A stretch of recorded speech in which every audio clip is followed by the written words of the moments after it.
Quite frankly, I don't really care about articles. I really don't. I don't care about stories. I don't care about podcasts and all that type of shit. They don't bother me. I'm 41 years old and I watch golf every day. I don't care about an article. I don't care how somebody feel about me. That was LeBron James, clapping back at a bombshell ESPN piece, claiming Lakers owner Jeannie Buss secretly resented him, thought about shipping him off to the Clippers, and felt he lacked gratitude. But buried deep in that story were allegations that LeBron went after his own coach. What Jeannie did next. It stunned everybody. This was the report that rocked the Lakers foundation. And this dropped right after what should have been a massive win for the season. We're talking a wild second-half rally against the Denver Nuggets, holding them to just 37 points in the last two quarters to seal a 115-107 victory. But instead of celebrating elite basketball, the headlines were hijacked by the kind of front office chaos that threatens to rip one of the NBA's most legendary franchises apart. It was supposed to be a victory lap, a statement game against a Western Conference powerhouse. Instead, the on-court success got drowned out by drama coming straight from the top. The ESPN expose by Baxter Holmes, released on January 21st, 2026, hit the L.A. basketball world like a meteor.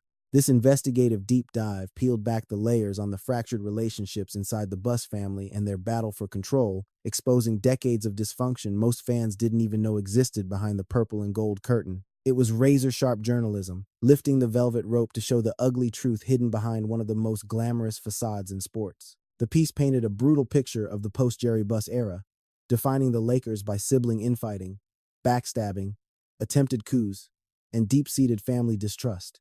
We aren't talking about cheap sports gossip or rumor mill clickbait here. This was a meticulous breakdown of how one of the most valuable franchises on earth was being dismantled from the inside by the very family supposed to protect the legacy of the man who built the dynasty. And right in the eye of the storm was Jeannie Buss, the Lakers' governor and controlling owner since her father passed away in 2013. The report laid out how shocked the Buss siblings were about the decision to sell their majority stake to Los Angeles Dodgers owner Mark Walter, a move Jeannie orchestrated herself. That sale valued the franchise at a staggering $10 billion, one of the biggest deals in sports history. But all that cash couldn't paper over the family cracks that the deal exposed and made worse. But as wild as the Buss family drama was, it was only half the story captivating the basketball world and dominating the news cycle.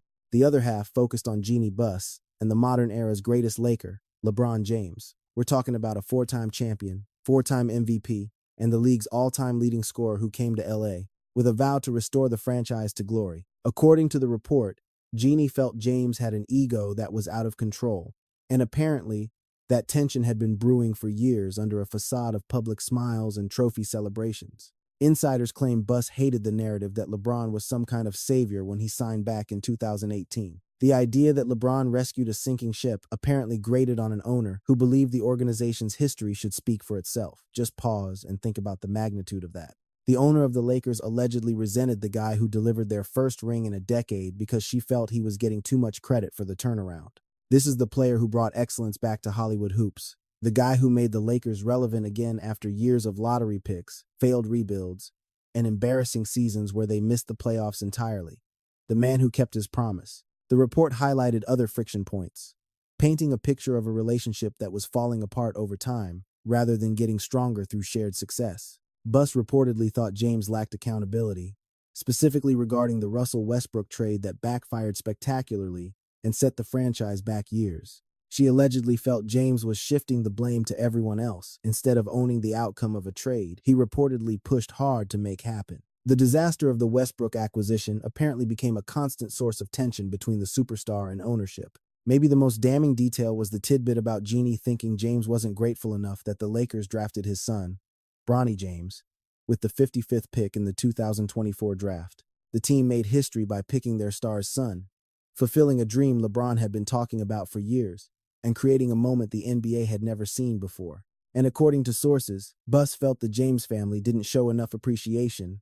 Fulfilling a father's dream to play with his son somehow turned into just another argument. The report went even deeper into the mess, revealing that Buss privately weighed options like not extending his contract or even trading him possibly to the Clippers. She ultimately approved the extension, partly because of PR concerns.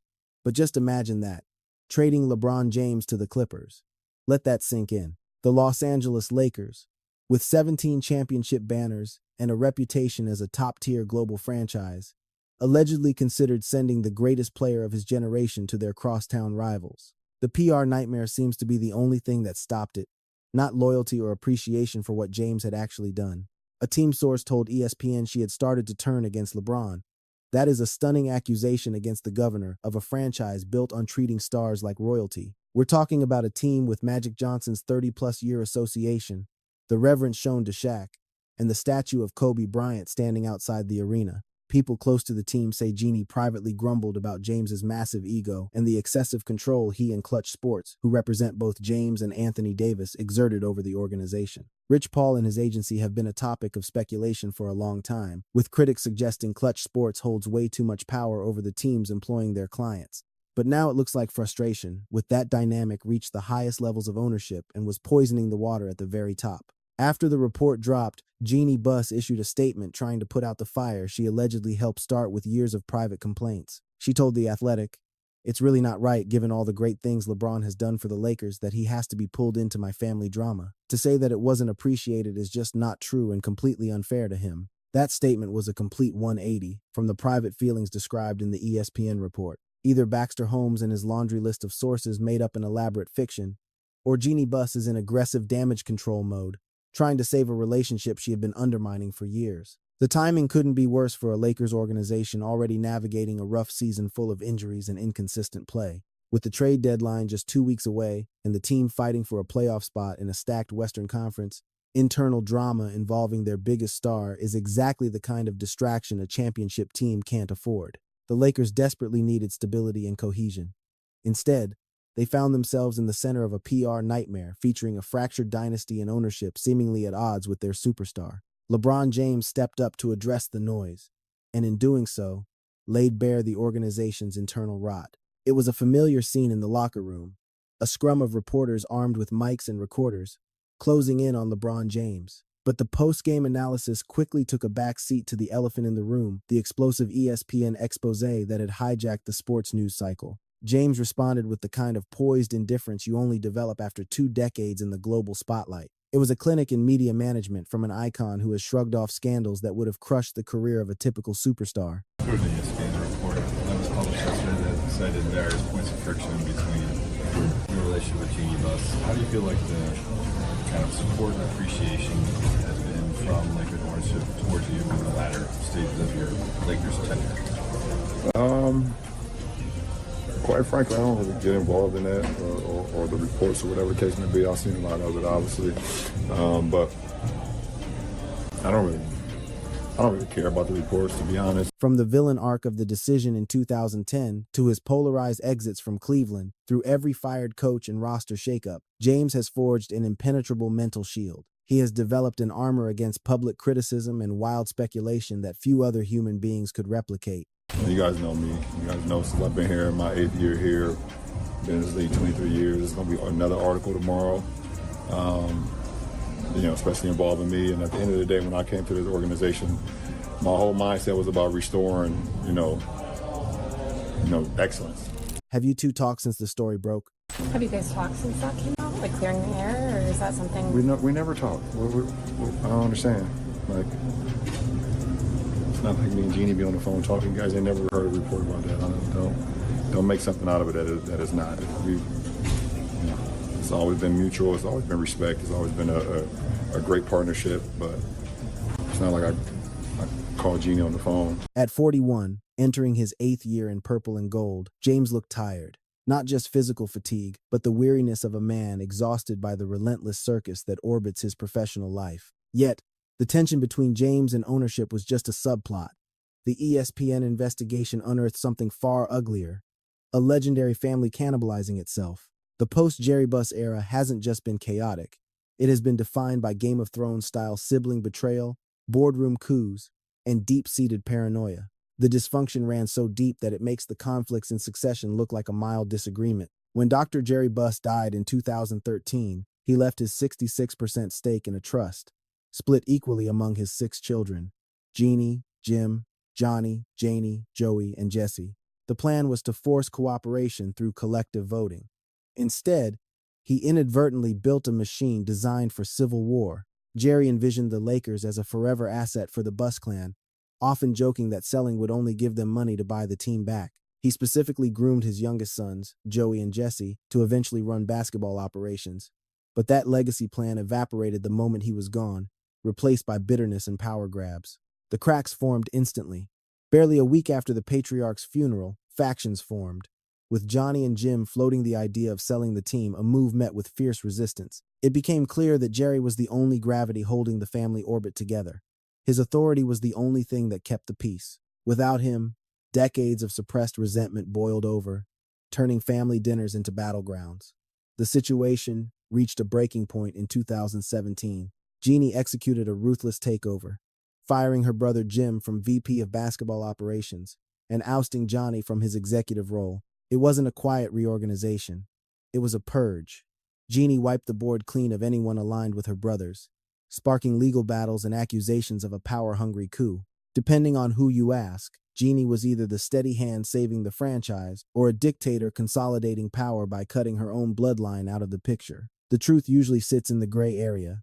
The report's darkest revelation detailed a phone call where Jeannie allegedly told her younger brother Joey that he should never have been born. She reportedly referenced an old agreement between Jerry and her mother regarding children from other relationships. That this verbal venom was spewed around the same time the team was trading for Anthony Davis is jarring. It paints a haunting contrast.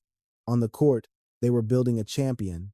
Behind the scenes, the family was tearing itself to shreds with personal cruelty. This dysfunction paved the way for the inevitable. The family voted to sell their majority-controlling interest to Dodgers owner Mark Walter in a deal valuing the franchise at $10 billion. The siblings unanimously approved the deal, each walking away with roughly $500 million post-tax while keeping a small minority stake. The money was astronomical, but the sale marked the death of the exclusive Buss family empire after 40 years of dominance. Even the payout sparked controversy. Jeannie's inner circle, Kurt and Linda Rambis, reportedly received massive bonuses from the sale, $8 million and $24 million, respectively, numbers chosen to honor Kobe Bryant. This triggered immediate suspicion among the siblings about where the money was really going and whether family interests were secondary to Jeannie's favorites. Shortly after, Joey and Jesse were terminated. That firing was the final nail in the coffin.